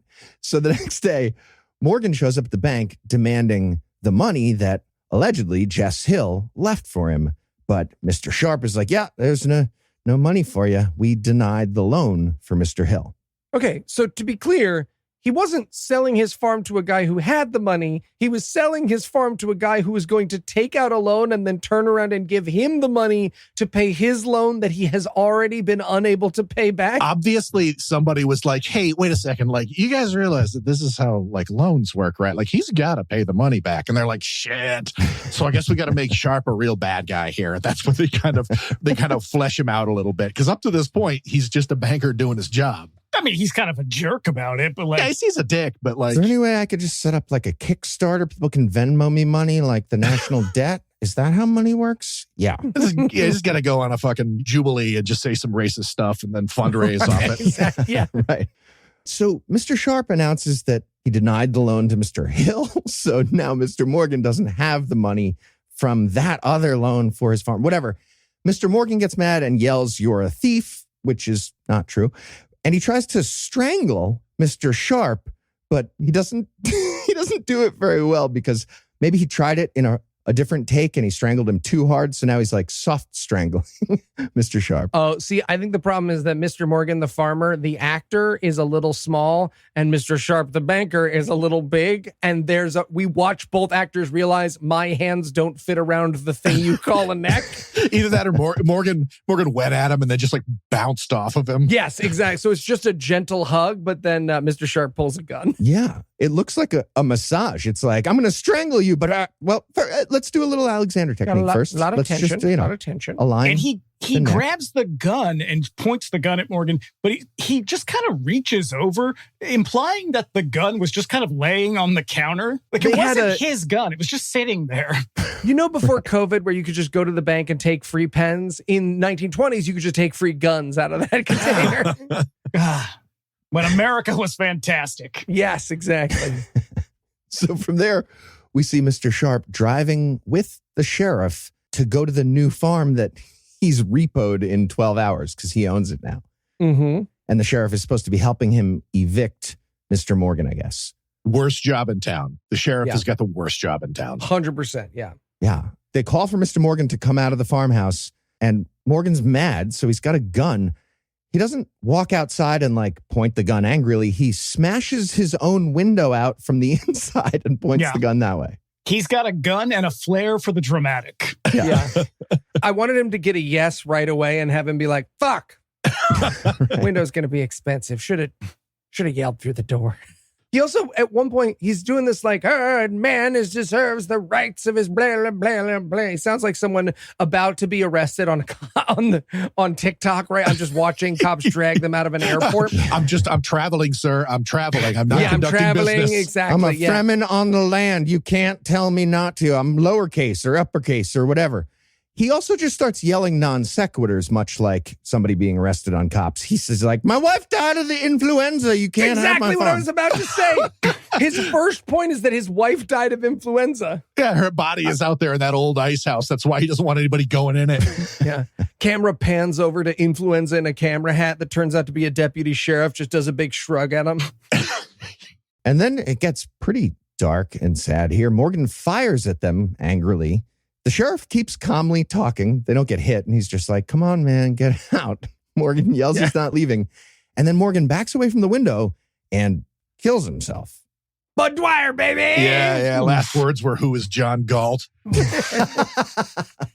the banker's like, oh, man, you got blood all over my new house. He does. He backs away and he's just like, hey, he must have been crazy to do something like that. And I was like, yeah, I mean, all you wanted to do was exploit the shitty loophole and steal his house out from under him, thereby robbing him of his humanity and his self-respect. But I never thought it would come to this. Yeah. All right. Well, now we're going to pick up the thread of George and Missy and lawyer Mr. Greg. So Missy is now with the lawyer, Mr. Greg, and they pull up to the gas station and also George's house, and they hear scared grunting stuff happening inside. Yeah. We got to get in there then. Yeah, what is it? They're like, they're looking for George, obviously. And it's like, it looks like he split town. Couldn't resist the call of Broadway. Okay, so this is supposed to be the after effects of him getting visited by the Grim Reaper who we saw kill and drag to hell the old lady earlier, right? Yeah. Yeah, I think so. Yeah, because we keep getting those little flashes of the Grim Reaper. Because the thing that kind of is the flaw in this movie is sort of claim that it's like a slasher movie. Is Just that we never really see this. We never really see the Reaper do anything. He's just kind of like lurking. Like, it's like they had that actor for like an afternoon. Hey, they made this movie on $5 in a dream. They are not showing any of that in the light. They also have like 1 second per Grim Reaper shot because he's dripping with oatmeal off his face. And that's like all I can get. Listen, this is South Carolina in the summer. It's hot. Yeah. Okay. But what I didn't understand is like, what happened to the parents? Are the parents in the old age home and now they're taking him to the asylum because he's crazy because he got punished by the Grim Reaper? Or were the parents sitting in a different part of the house being like, well, that Grim Reaper fella came by and made our son crazy, but hey, at least he tore up that paperwork. Am I right? Yeah. Yeah. No idea. Is he the only one who doesn't die? Because we are later led to believe that he also died. Right. Yeah, because at the end, okay, we'll get there. But yes, his appearance at the end of this movie is very puzzling. Yeah. Because he's just crazy. Also, he's like raving mad in front of there's a little table, has a little coffee mug full of just dirt in it. I admit, King Lear madness is not exactly a desirable future, but there are lots of mentally ill people who live fruitful, wonderful lives. Some of them are on this podcast. They could play baseball. Yeah, it's exciting. Make America healthy again. So you remember Mr. Kaylor, Harvey Kaylor, and his wife Ruby and Kenny? Yeah, we're going to pick up their story now. We're back at Kaylor's store, and Mr. Kaylor is grabbing the company checkbook to make a purchase in the city, and he's telling Kenny about it. He's going to buy a gift for Ruby. Oh, he's really evasive at first, and I'm like, I swear to God, he's going to the city to buy drugs. It's more of that cryptic kind of double speak where he's like, now, Kenny, it's not that kind of trip. And I thought, he's going to get some of that sweet, sweet bareback sex. No, but he's buying his wife a giant ruby, and he takes Kenny into his confidence. He's like, now you're in charge tomorrow. I'm never afraid to leave things in your hands. And I wrote in my notes, because I know you'd never fuck my wife, Kenny. That's why I trust you with this business. Every time Kenny's in scene, he's like wringing his hands together. He's like, your wife needs a little taken care of. I think I could take care of her for you. Yeah. Smash cut to just like, the affair awesome. happening. Yeah. Yes. Right. Well, sorry, not the affair happening, because we get a really long Kaylor's wife dancing Hustly. So good. The 1980s thinking about 1920s version of Hustly. Oh, she's just a modern flapper. Got to get her flap on. Yeah. What I love about this scene is that she's supposed to be by herself and dancing, like everybody does. Who doesn't do that? But you can tell that there are clearly lots of other people in the room because she keeps making eye contact with somebody behind the camera. Waiting for them to say, cut, you can stop dancing now. Or whatever you're doing.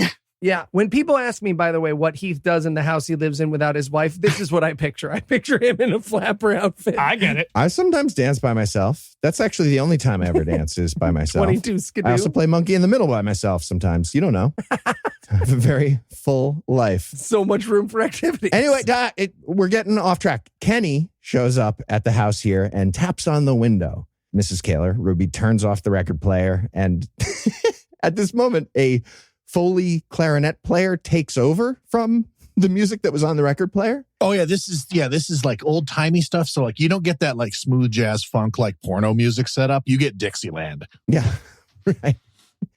And he walks in, and they're gonna have their little flirty moment. And then I think this is where it's implied that they have their affair, their sex here. Oh, 100%. Yeah. Yep, we got a nasty, nasty kissing scene between these two people who just do not want to kiss one another. Right. And then we cut with none else of sex. We just cut to post-sex. They're having drinks upstairs in the house. And at this moment, this was fun. I enjoyed this. Ruby is giving a very awkward speech to Kenny about not trying to steal her husband's store. She's just like, yeah, Harvey sucks. And we're fucking, but Harvey earned it. We're just having sex. I earned it too. I fuck Harvey sometimes. And she says, Harvey's skin smells all musty. I've earned this too. Also, they're wearing the same clothes that they were wearing in the last scene, which makes me wonder, did they fuck with their clothes on? She also keeps emphasizing the weirdest syllables in all of this. She'd be like, he earned it, Harvey did. Yeah. Okay, but this is when Harvey shows up. He drives up and he's got a big ruby ring for her. For Ruby. Yeah, for Mhm. Ruby. And he confronts them. Yeah. How could you do this to me? I enjoyed he confronts him and he's like, aha. Also, I throw this ring at you. Oh, I missed. Fuck. Damn. Fuck. But aha. Yeah. And for a second, Ruby tries to pull this off. She's like, oh, Harvey, I just got you this copy of The Ethical Slut. It's going to get violent in a moment. Yeah. And I put that in quotes. It's going to get Violent-ish. violent-ish, yeah. Yeah, we get a what's supposed to be in, I'm sure, the director's note, a face slap, but it was like a face push. It is so this is my best worst. And he sort of comes at him. Kenny comes at Mr. Kaylor real slow like. And this is sort of like when you see fights in movies, they're, punching and kicking and all that. This is more like what a real fight looks like. Yep. And he just sort of no. goes for his face and like brushes his face a little bit and then pushes him over the couch. Yes. And then, of course, Mr. Kaylor dies with my best worst, this noise. Aw, beans. I'm dead. No second takes. Yeah. No fucking second takes for this one. Right. So they decide they're going to make it look like an accident. And I was like, okay, I think it was an accident though. So like their new plan is to stage a different accident. Yes. I wrote in my notes. I mean, he tripped and fell in his house. That seems like a great accident. Yeah, that would have worked. But no, they're going to carry Harvey's body out to the car. Mm-hmm. And then Kenny puts him into the driver's seat of the car and lets the car roll into what I believed was going to be like a pond or something. Yeah, the old Ted Kennedy special. Yeah. Sure. Exactly. Little Chappaquiddick. But no, he rolls Harvey's body and the car into a dynamite pit that was there. Yep. It explodes like that car was full of Mr. Kaylor and 100 pounds of dynamite. Yeah. We also get our only sound effects of the movie so far. It goes kaboink, kaboink, boom. It's like they were next to the Looney Tunes guys at lunch and they were like, "You using all those sound effects today? Yeah. You got any extras we could use for our horror movie?" I'm glad you went there because I was going to say, Eli, you have a note that just says kaboink, kabonk. Can you say more about that? Yeah, that's the noise of dynamite. Apparently, Harvey had a dynamite pit. Kind of came back to bite him in the ass. We'll see how it goes with the cover-up. But first, let me give Act 3 the hard sell. What the fuck happened to Reverend Cage? What the fuck happened to George Menendez, who clearly wanted to murder his parents? Go fuck yourself? Yes. When we return for the whatever's left of A Day of Judgment. Hi, I'm Tony D from Tony D's House of Big Movie Big Banks. Do you have a struggling farm or business? Do you need a loan that you'll immediately be unable to pay? Would you like several extensions on that loan with no consequences whatsoever? Well, then come on down to Tony D's Big House of Big Movie Banks. We give out money like candy to literally anybody. And then at their lowest moment, we take their stuff. Because that's how banks work, apparently. Tony D's House of Big Movie Banks. Free money until it's not. This is an ad by BetterHelp. I'm telling you, dude, you get your raw colostrum going, you're going to feel like $1,000,000. Wow, really? Definitely. Hey, guys, what you talking about? Oh, Brian's been feeling down in the dumps lately. Big time. And I keep telling him that he needs to try all these vitamins and cold plunges and rectal sunning. Actually, Brian, have you tried therapy? Oh, man, I'd love to, but it's just so hard finding a therapist, Not with BetterHelp, it's not. What's BetterHelp? No, come on. I was like right in the middle. Look at the stopwatch. Look at the Noah's on stopwatch. vacation. Let me milk it. With over 30,000 therapists, BetterHelp Ridiculous. is the world's largest online therapy platform, having served over 5 million people globally. Oh, that sounds great. It's convenient, too. You can join a session with a therapist at the click of a button, helping you fit therapy into your busy life. Plus, switch therapists at any time. Hold up. So no awkward therapist breakups? No awkward therapist breakups. As the largest online therapy provider in the world, BetterHelp can provide access to mental health professionals with a diverse variety of expertise. Talk it out with BetterHelp. Our listeners get 10% off their first month at betterhelp.com/awful. That's betterhelp.com/awful. All right, Eli, thanks. Okay, so you guys don't want to do the cold plunge? Nah, I think we're good. All right, I'll go empty the ice cube trays. How many ice cube trays do you have? A lot. I bet. And we're back. When we left off, Kenny exploded a corpse and a car, which made all that stuff evaporate, I guess. So Kenny goes back inside the house, and Ruby is already out on the plan of the cover-up. Okay, so here's what's so crazy. I don't know why he thought Ruby was in on this from the start. We've watched them have 3 scenes. In the first scene, they have sex. In the second scene, he's like, someday I'll have all this. And she's like, hey, man, I don't like you like that. We're just fucking. And then in this scene, he's like, I murdered your husband. We're in this together. And she's like, no, man, watch the movie. Yeah, somehow they go from like a handshake to him being like, remember how we were going to kill your husband together and I was going to take over his life? And she's like, what? No. No. Yeah. I just wanted to fuck you. God.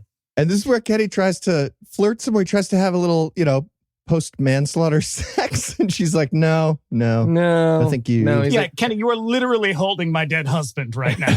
maybe wait 15, 20 minutes. I read it wrong.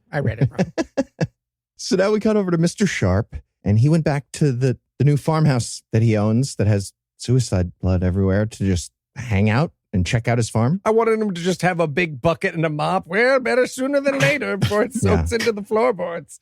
It's like cat piss.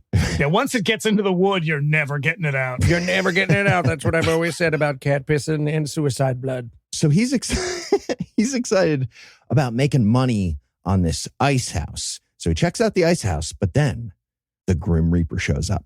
And locks him inside. Right. He gets locked inside the ice house, and then we find out that the Grim Reaper has like an intern with red eyes doing like the wet work. Oh, that's Elder Morgan. Oh, it is? Oh. Yeah. Because you could tell by like the hat. Oh. And also the glowy eyes. Because he had glowy eyes before? What do you... No, I don't know. It's the hat. You can tell by the hat. Also, not going to lie, love this shot. Oh, God, it's so good. Yeah, it's like the end of The Fog when Captain Blake comes like out of the shadows down to the church. Yeah, precisely. But, it's cheaper. Oh, so this is like the demonic ghost of Elder Morgan getting revenge? Yeah. More Elder Apparently, Morgan gets his revenge. Yeah, that tracks. Okay. All right. I'm glad I'm here to guide you through this. Yes, exactly. Yeah. Okay, so it's at this point that the movie realized, oh, shit, we're all out of movie. Yeah. Who did we introduce in the movie? That guy who wants to kill his parents? beginning. Fuck. Yeah. Yes. Charlie. The guy. Yeah, because all of a sudden, like, it just yanks to the right, and like we're in an entirely new plot thread, and we are so far away from this Charlie character that I was like, who the fuck is this guy now? I didn't know who it was at first either. Yeah. This is also where we go from people making poor choices to someone being so maniacally insane. Like, this is like a Batman villain insane. Yeah. This guy has an elaborate plot that he's doing. This guy, Charlie.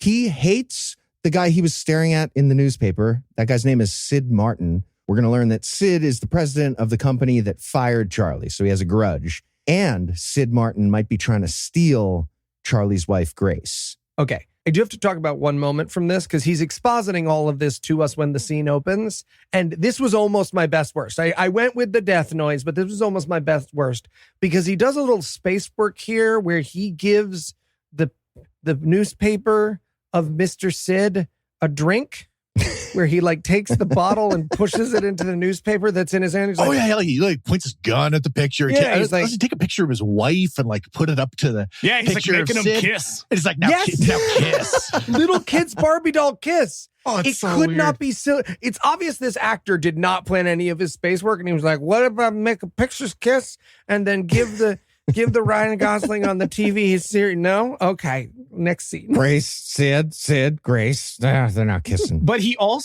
accidentally hits the lampshade on the table, and it is like violently shaking for like a good 25 seconds. It's all I could focus on. Right. So Charlie is going to do his elaborate plan here. He sneaks into the office of Sid Martin, the president of the company, and he starts looking through a bunch of shit. He looks at the calendar. He looks in the file cabinet.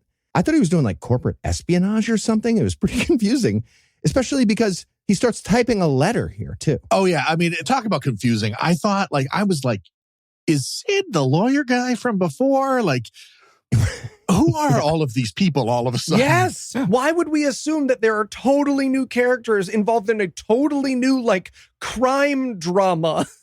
We just watched an old lady get dragged to hell and a banker get attacked by an ice house ghost. And here we are on, espionage and intrigue. Yeah, it's like they shot an entirely different movie and we're like, oh shit, right, we could probably use that one in the Day of Judgment.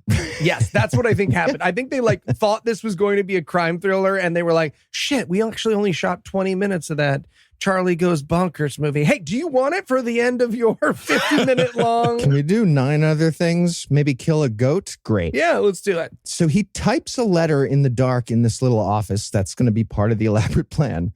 Then the next day, we see Sid arriving at work and Charlie is sitting in his car outside the office to confront Sid. Well, he's got a gun. He pulls a gun on him and he says, "Get in, Mr. Wife Stealer." Oh, no, this is also where he was like, "We used to be friends. What's wrong, Charlie?" And he was like, "That's the way it always was. I was always getting shot in the ass while you were all fucking other people's wives." And I was like, what is happening? Who are these people? That is a very specific backstory that we have together. I gotta know. Like you used to see this. They don't do this anymore. But you used to see that where they'd be like, some kid would get shot with like a load of buckshot, but it was like rock salt. It was rock salt. Like, yeah. And I'm like, did that used to happen? Because it seems like getting shot with anything, especially in the ass, is going to require some surgery. Yeah, a lot of my monkey in the middle games ended with like rock salt ass shooting. Him getting shot in the ass. Now listen, I played a lot of monkey in the middle myself. Never got shot with buckshot. Check your privilege. You see, the thing about guns is that it's more the speed of what's coming out of it, not so much what it is. Yeah. You can load it full of jelly beans and it's still gonna hurt. It was always like a wistful thing that they would do in these movies that took place during like the Dust Bowl era. And it's like some old, cranky old man like shooting some kid in the ass with rock salt. Like I remember that, yeah. I think when Trump finally fascist takes over the whole government and starts attacking civilians in the streets, he should shoot nerds gummy clusters at us. I think that'll be fun. It'll be a delicious death. Right? Right. Okay. So correct me if I'm wrong about this insane, elaborate thing that's happening. So Charlie says, "Get in, Mr. Wife Stealer." And then Sid is like, "Yeah, okay. Sounds cool. Let's talk about this." He gets in the car. We cut for 1 second, literally 1 second, to people inside Sid's office area just being silently mad. And then there's more arguing in the car. And then Sid is like, "Oh, wait, that was my cell phone. I have a meeting inside." And then we cut inside and there's this other businessman who's mad that Sid is late for their business meeting. Do I have this right so far? Yeah. Art of the deal. Mm-hmm. Art of the deal. Okay. So Charlie's holding Sid in the car at gunpoint To make him late for his meeting. to delay a meeting. Yeah. Okay. Mwahaha. Ha ha ha ha ha. See, it's all coming together. Still a lot of moving parts. Okay. Yeah, but it works. It works. Mr. Gelman is like, harumph. He is 5 minutes late. This deal is off. Yeah. What if he had shown up to work early that day? What if he had showed up 30 minutes early to make sure he wasn't late for his meeting? Was he going to hold him there for the full 30 minutes? What if the guy had walked by and been like, "Hey, are you ready for the meeting?" It feels like there's so much that could have gone wrong with this vengeance plan. Charlie got really lucky about this plot. Yeah. Yeah, he really did. That's how you know it's what God really wants, because it all falls into place. Yeah. Everything he does to Sid in this movie, with the exception of shooting him 20 seconds before the end, feels like a prank war that Noah and Heath would have to explain to me we're not allowed to do anymore. Right. So the business meeting is getting delayed. That's going to fuck up the business of the business, whatever. Then we cut over to Grace. This is Charlie's wife who's maybe leaving him for Sid. She finds a bottle in the closet, like a bottle of alcohol, because Charlie's an alcoholic and he hid it there. And she finds a photo album that she's going to take with her because she wants to leave. He's an abusive alcoholic. Yeah, but Right. she's not leaving for Sid. She's leaving because Charlie sucks. Yes. Yeah. She just come back for the photo albums because he didn't suck that much. She wants to remember the good times, I guess. No, the wife stealer thing is all inside of Charlie's head. Yeah. I really wanted her to open up the photo album and it's just her just like trying to do normal photo album stuff while Charlie's drinking and plotting elaborate revenge plans. Yeah, it's not just that Charlie's a drunk. It's that Charlie also is experiencing some like old timey madness. Like this is just yeah. Honey, can you put down the yarn and push pins so we can get one picture just one time? He's been like a Quicksilver in his hat band or something like that. You got to take health advice from ChatGPT about your salt intake to go this kind of crazy these days. They've been talking all about this methylene blue. Oh. But yeah, he comes home and she explains that he's lost the ability to love because of the liquor. I wrote in my notes, Heath, I have a theory. Okay. All right. So now we get a little bit more explanation of how this insane prank is working. Sid Martin is on the phone talking to Mrs. Allison, some other business associate.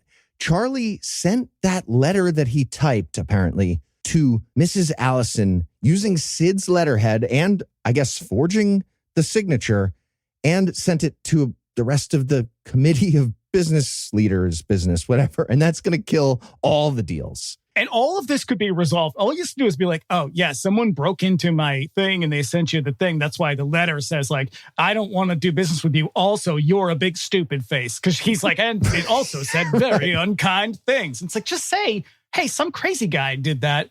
Let's resolve this now. He could, but he never says what's happening to anybody. The sheriff is like, hey, is anything weird going on? He's like, no, why would you suggest that? No, well, signatures are magic. He has power of attorney also. So this is all real. And all the business people are like, yep, he's crazy. We're squashing the deals with Sid Martin.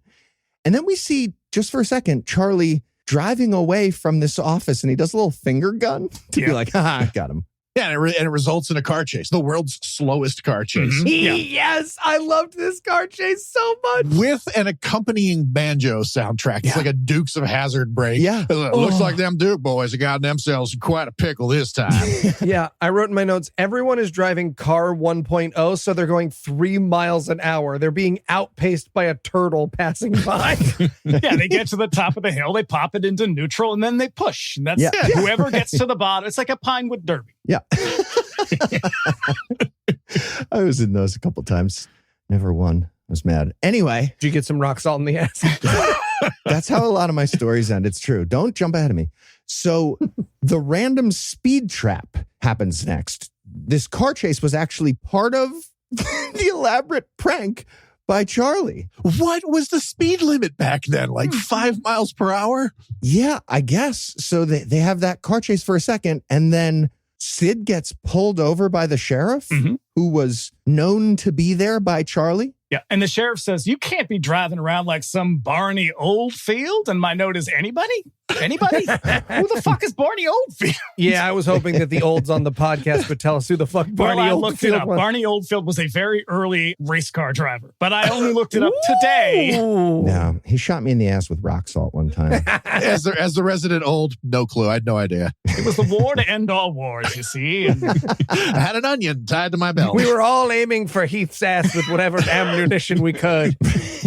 We had to punish him somehow for being the fattest monkey in the middle of the nation we've ever seen, causing the Great Depression. So we see the speed trap thing happen, and then Sid gets back to the office, and it's revealed that Charlie was doing a prank. Charlie's just waiting there with a big smile, and he's like, haha, speed trap, gotcha. I bet you got a ticket. Oh, and he's leaned perilously back on his car. This is a deep, deep lean. Yeah. Okay, and we learn a couple more important, weird steps in this very large prank. 30 barrels of whitewash. Yeah, that's the that's the one. Sid is just getting owned by this drunk. So hard. When you have to invest that much money to buy 30 gallons of whitewash, you are on board for, like, you're deep in this now. Oh, I know. There's going back. I was going to say, I don't know whose side I'm supposed to be on in this movie, because at this point, I fucking hate everybody. Sheriff. You're on the sheriff's side. Except the sheriff, that goat, those kids, maybe the Grim Reaper. Yeah. So you might have heard us say 30 barrels of whitewash just now. What the fuck was that? Sid goes into the office here. The secretary's like, you better get to your appointment. You're late. And then we learn that also 30 barrels of whitewash have arrived. And that doesn't make any sense. And apparently Charlie did it. I wanted to hear Charlie from the outside be like, whitewash prank. Gotcha. Okay. Can I lay a little of the blame for the whitewash on the secretary here? Because she says she saw the order with his signature on it, but like, unless this is a whitewash distillery or some other kind of business, I feel like you would flag when your boss buys 30 barrels of whitewash. Oh, she sucks at this so bad. Yeah. Yeah, like if my boss a true crime podcaster was like, oh, by the way, could you also get me 30 gallons? I'd be like, could you say that one more time so I know what you just text said? You to clarify the instruction here. Yeah. Are you tasting burnt toast right now? Yeah. Shut up. It said there's the signature on it. We're just doing it. No questions, please. Whitewash. Yeah. So that happened.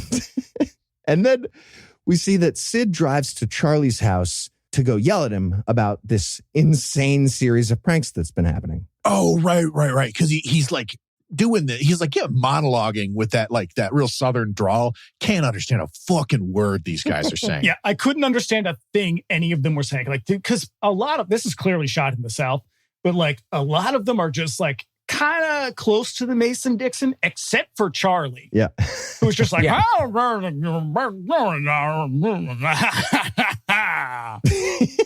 Right. What?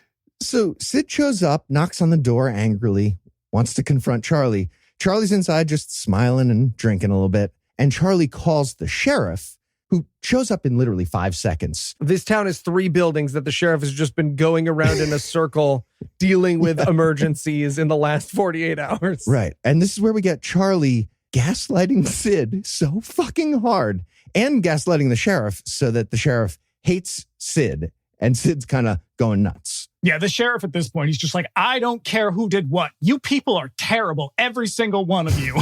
Yeah, the sheriff makes Sid go wait by his car. He talks to Charlie for a second. Charlie explains that, like, no, I resigned from this job. And then this guy, Sid, went crazy. And like, I haven't done anything wrong. Sheriff walks over to Sid and is like, hey, I heard that Charlie resigned and you're being weird. And he's like, no, I fired Charlie. What are you guys talking about? This is crazy. Yeah, and then he's like, no, I just called. I talked to your secretary. She read me the letter. And it's like, I'm the one who fired him, though. I don't care what the letter says. And the sheriff's like, okay, well, I'm not going to arrest you, Sid, but you got to get a hold of yourself. You're ridiculous. And Sid is like, you're part of the deep state. I don't know what's happening. This is crazy. This conspiracy goes all the way to the top. Yeah. Yeah, exactly. So that night, Sid walks out of the office and Charlie is waiting outside and he's got his gun out. And he's like, get in the car, you drive. Yes. So again, just Charlie really needed perfect timing for every element of his plan, right? If the sheriff had checked at the office, if he had not gone back to his office, Charlie just would have been waiting there all night. Fuck. Probably went home to his house. God damn. I don't know why I assumed he would go back to work. It's the end of the workday. Yeah. But he got lucky. Right. So he gets Sid in the car and then they go and they pick up Grace. Grace gets in the car too. And they drive out to a field. This is where the movie gets really dark. Yeah. He just murders the both of them, but they also walk out of the visual field of the movie, which I kind of enjoyed. Like, we literally watched them walk out of the part of the movie we could see. Yeah. The next part is like, did it really need to go here? Because like you were really winning on this. Like you were getting one over on this guy hard. Like you could just go get another job, man, and feel good about screwing this dude over. This is just one too many pranks.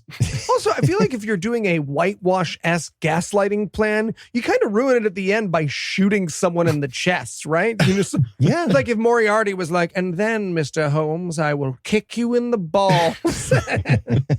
But just as he murders them, thunder strikes and mussed up face guy shows up 25 minutes later. I wanted him to be like panting, hands on knees, and he's like, I'm sorry, I really wanted to see what the fuck Charlie was doing. I got engrossed. Yeah, I got engrossed. There's a lot of character threads. I'm having to like really just run back and forth all the time. You guys, all right, you're next. I had to put a farmer You're next. in an ice house. I have to admit, the sheriff really drops the ball here. The one time the sheriff drops the ball, like, you could have stopped a double homicide, but you were just a little too exasperated at this point. Look, he's got to deal with so much bullshit in this town, man. The goats are getting poisoned. Things are going to fall through the cracks. That car exploded. Right. So they get murdered. And then we check back in with Kenny. He's leaving the Kaylor's house. And then Ruby from inside screams because there was a figure in the window. And of course, it was the Grim Reaper. Okay. The best way I can explain it is this. You ever get told by someone, hey, please clean this area? And in the first part of the day, you do a really meticulous, beautiful job. You're like running a razor blade along the caulk lines of the kitchen to make sure that every inch of dust has been taken care of. And then it's 2 p.m. and you realize the person's coming back at 2:30. So you're just like, fuck it.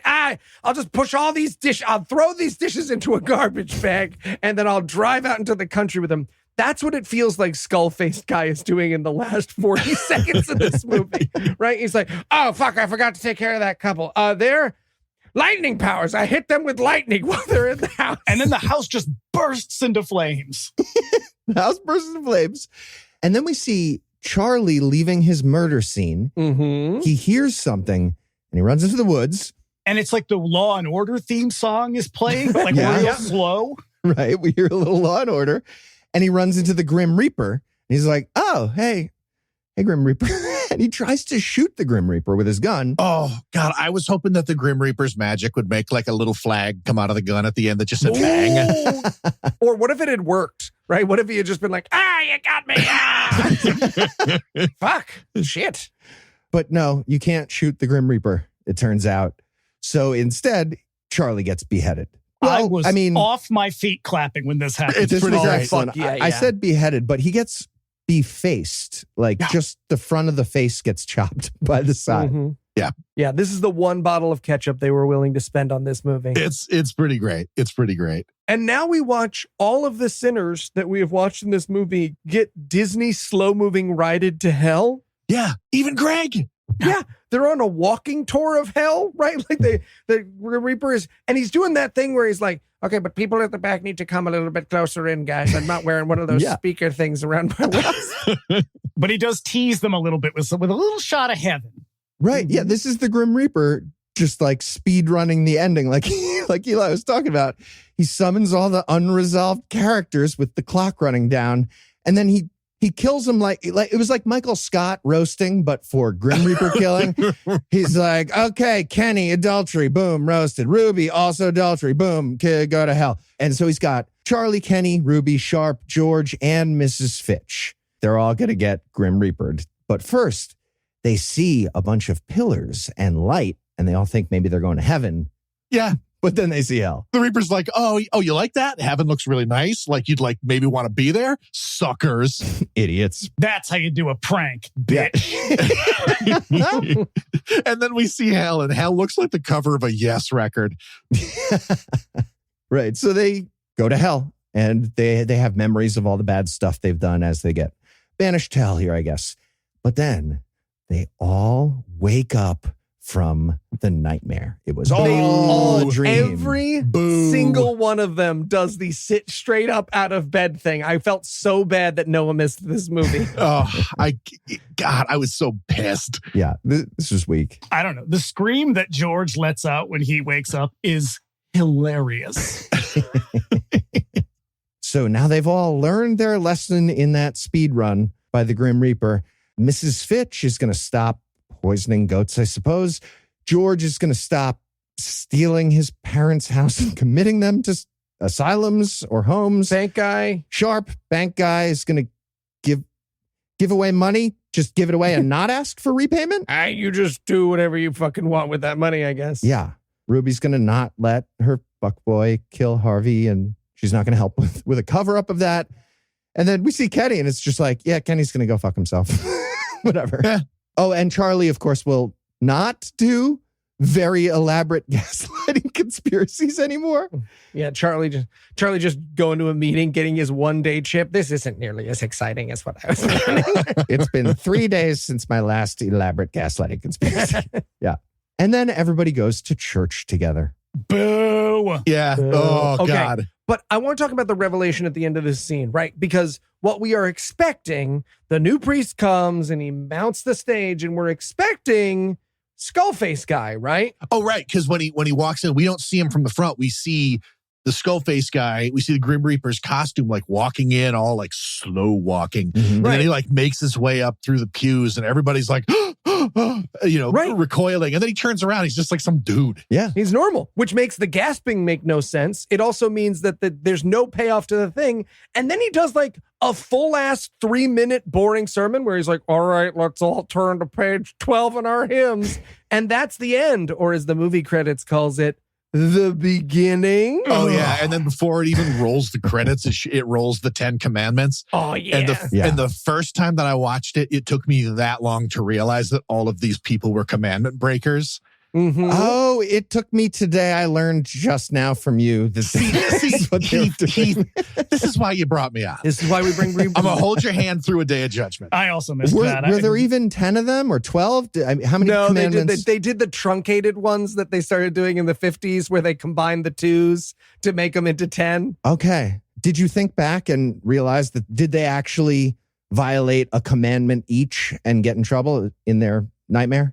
I spent some time thinking about that. And I was like, but what about like the first commandment? And then I was like, oh shit. Okay. The banker Doesn't let him go to church on Sunday. His God was money. And, you know, right. Okay. So, yeah. Because he said all the mammon shit. Right. Yep. Right. No. Okay. Well, 10 commandments. That was the moral of the story, I guess. 12 reduced commandments to 10. Yeah. Who do you think was the biggest sinner? Like, who deserved the Grim Reaper the most? Goat, killer, Yeah, Mrs. lady. Fitch, Oh, 100%. yeah, Miss Yeah, Fitch, thank all the you. way, all the way. I being dragged to hell and then burned in the pit. Well, it was too good for her. Okay. Honestly, Heath, the fact that you had to ask makes me want to shoot you in the ass with rock salt. Okay. Again. And I know I say that every week, but this week I mean it. And I hope we keep it in the podcast. Right on the whiteboard, man. Yeah. Remember what happened last time? All right. Well, that's going to do it for a day of judgment, but that's not going to do it for the episode just yet because we found another terrible movie for next week. So, Eli, what's on deck? Well, Heath, it's been too long since we've dived into the crystal blue waters of anti-evolution bullshit. So we'll be taking a refreshing dip into the anti-scientific batshittery that is God of Wonders. The intelligent designer. I bet they're going to talk about Swiss watches. That'll be fun. The irreducible complexity of the eye. Guaranteed. So with that to look forward to, we'll bring episode 520 to a merciful close. Huge thanks to Dave and Bryan for joining us. Much appreciated. And if everyone wants to hear more, where should they go?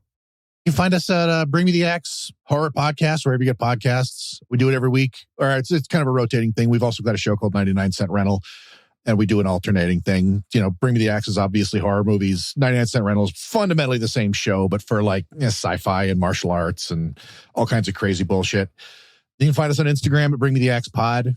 We got a Patreon at Bring Me the Axe Pod, where we got an X-Files show that we do over there as well. It's like, you know, we talk about X-Files episodes and like half of it is us kind of laughing about 90s headlines. So yeah. Beautiful. And as I understand it, you really get into like the nuances of global monetary policy, a lot of intellectual stuff. Oh yeah. It's heady stuff. You know, bring a snifter of brandy with you. You really want to put on airs. Fantastic. And of course, a big thanks to our Patreon donors for all the generosity. If you'd like to help support the show, you can make a per episode donation at patreon.com/godawful, and that'll get you early access to an ad-free version of every episode. And if you enjoyed this show, be sure to check out our sibling shows, The Scathing Atheist, Citation Needed, The Skepticrat, and D&D Minus, available in all the podcast places. If you have questions, comments, or cinematic suggestions, you can email godawfulmovies@gmail.com. Tim Robertson takes care of our social media. Our theme song was written and performed by Ryan Slotnick of Evil Giraffes on Mars. All other music was written and performed by our audio engineer, Morgan Clark, and was used with permission. Thanks again for giving us a chunk of your life this week. For Dave, Bryan, and Eli, I'm Heath. Promise to work hard to earn another chunk next week. Until then, we'll leave you with the American Graffiti close. Greg married Missy and learned over time that there were plenty of other guys around town who also loved Broadway on the down low. Charlie only drinks socially now.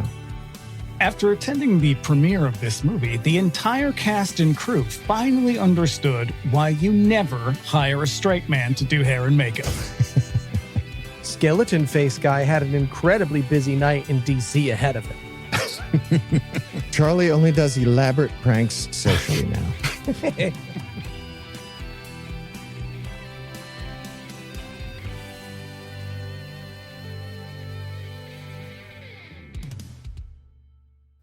The preceding podcast was a production of Puzzle and the Thunderstorm LLC, copyright 2025, all rights reserved.